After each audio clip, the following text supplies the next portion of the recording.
Water signs, tignan po natin kung ano yung mensahe para sa'yo ngayong araw. Keep in mind po na ito ay general reading lamang, so be open-minded.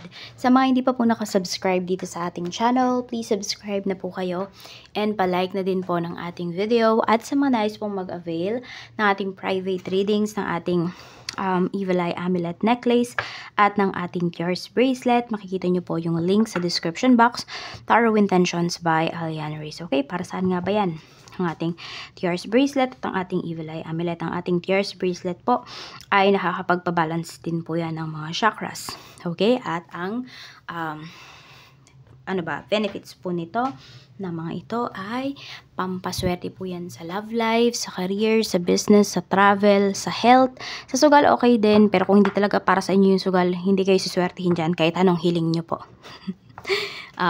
Kaya syempre, kaya nga use it wisely, diba?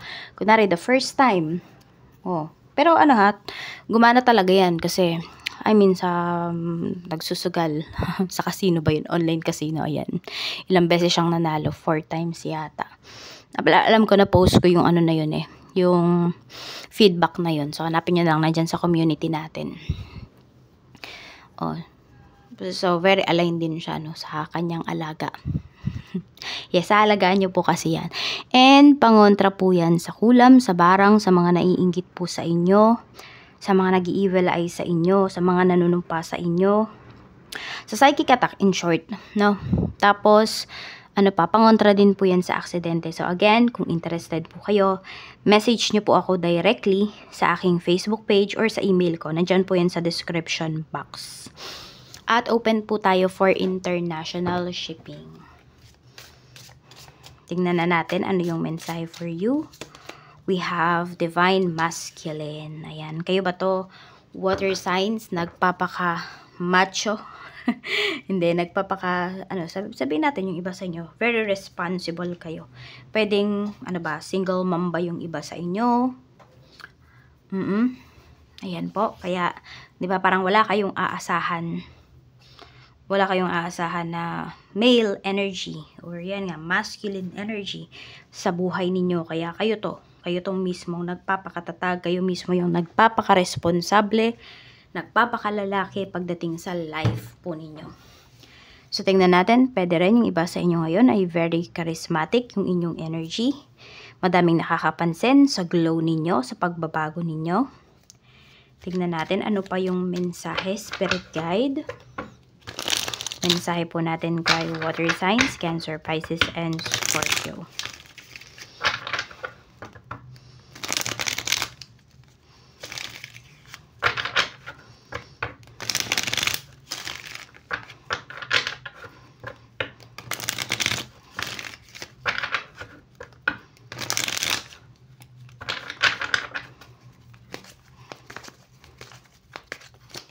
We have King of Wands. Ayan, nakita niyo yung energy. So, sabi ko nga kanina, bago pa lumabas yung card na yan, some of you are very charismatic.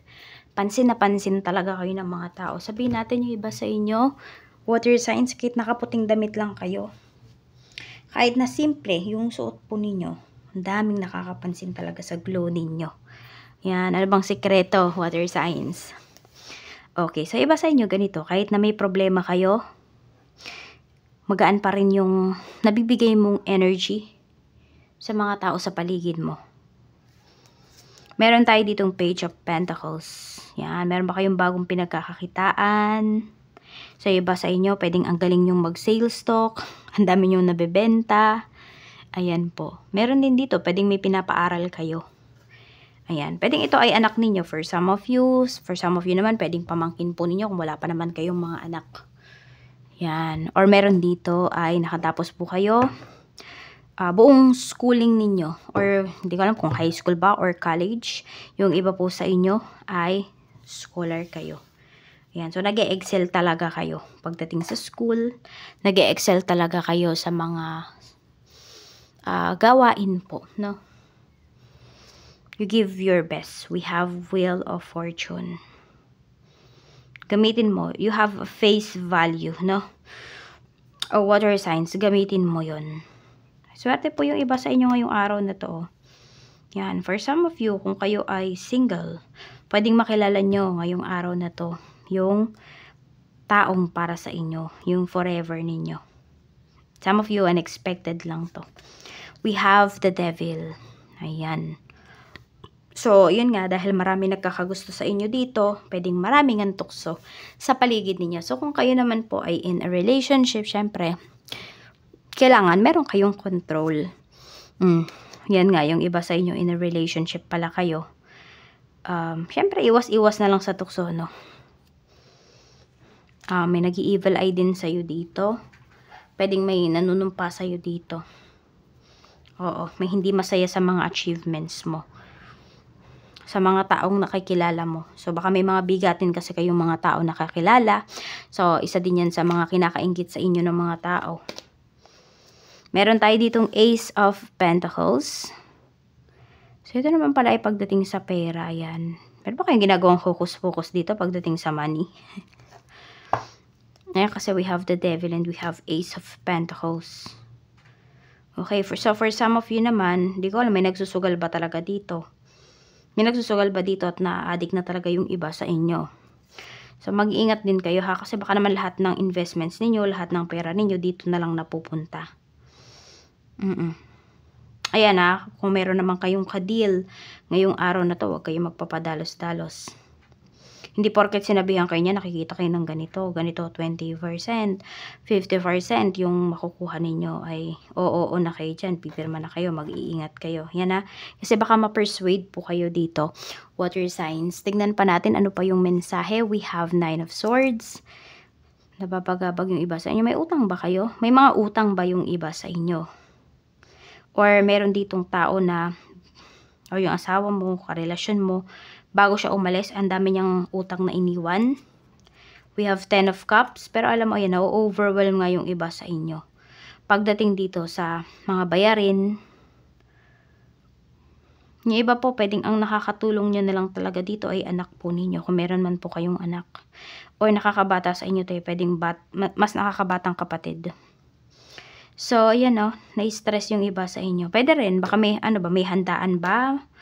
Meron ba kayong kailangan paghandaan dito, na-stress kayo? Pwedeng mangungutang yung iba sa inyo para lang mapaghandaan ito. Ano ba to? Regarding to sa anak ninyo. So, yun, baka meron dito, nangungutang pa kayo para may maihanda. Hindi naman sobrang bongga ha. Pwedeng konti lang, no? Kahit konti. Pero yun nga, pwedeng sa utang ba nanggagaling ito. Yan, kaya na-overwhelm yung iba sa inyo. Kasi pwedeng pa konti-konti yung utang nyo. Di nyo namalayan, sobrang laki na pala.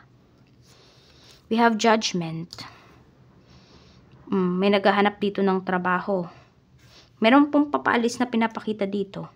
So, baka iba sa inyo, water signs, nasa ibang lugar, nasa ibang bansa talaga yung swerte ninyo. So, tingnan nyo rin, di ba? Wala namang masama na mag-try. We have 4 of Swords. Yan. Meron naman dito, sobrang kalmado nyo lang dito sa inyong mga ginagawa, sa inyong mga pinag-aaralan. So, parang no pressure for some of you. Pwede rin kasi na kayo yung gumasos dito, kaya hindi kayo nape-pressure. Para bang sabihin natin, wala kayong utang na loob sa ibang tao. Kasi kayo yung gumasos kung ano man tong pinagkakaabalahan nyo ngayon. So, we have 3 of Swords. So, grab mo yung opportunity. Water signs na dumarating kasi ayan po, pwedeng maagaw to sa'yo. Kaya, huwag ka na magpadalos-dalos. Ito din, kung may makikilala din pala kayo, diba sabi ko kanina, pwedeng makilala nyo yung the one ninyo. So, medyo mag-ingat din daw kayo. Syempre, hindi mo porket, uy, ito na yata yung sinasabi sa akin, ito na yung the one ko. E di ka grab mo na ba agad yung opportunity na yun? Hindi mo man lang kikilalanin yung tao. Syempre, kailangan mo ding maging maingat dito. Lalo na, ayan yung iba po sa inyo, dahil nga meron dito, pwedeng popular yung tao na yan, or malakas yung karisma niya, sabi natin, gwapo, maganda.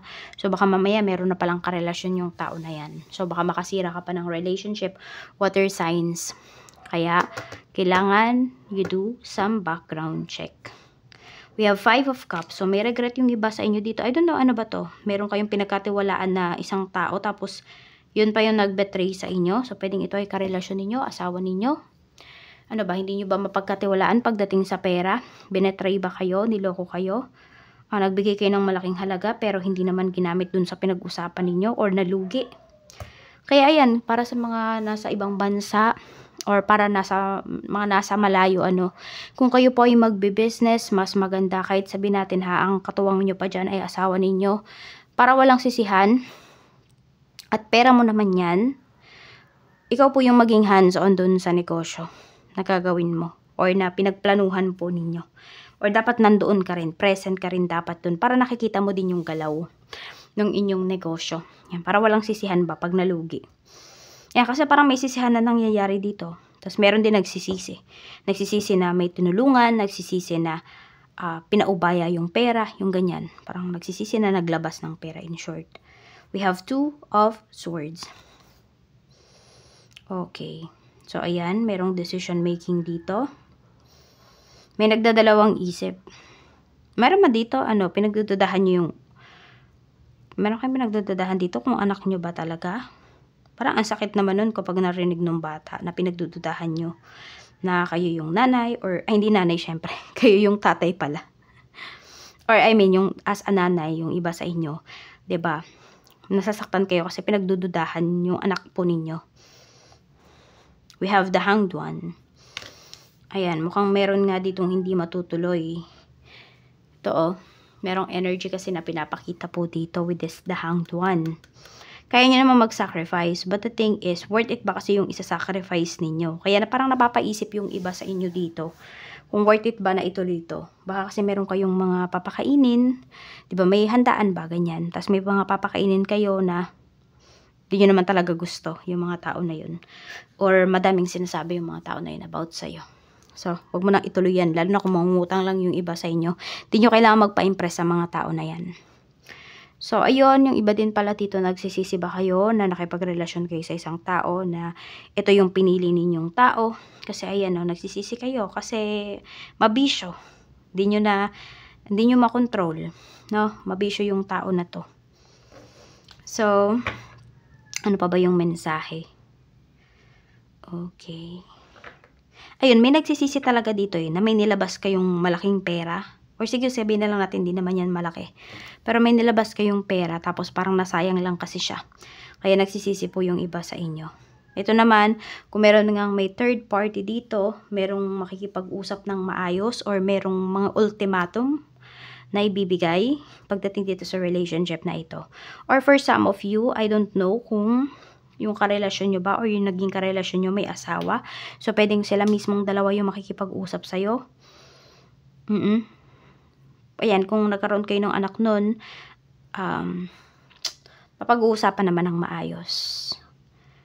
So, ayan po ang mensahe. Maraming salamat po. Mag-iingat po kayo always, and more blessings to come.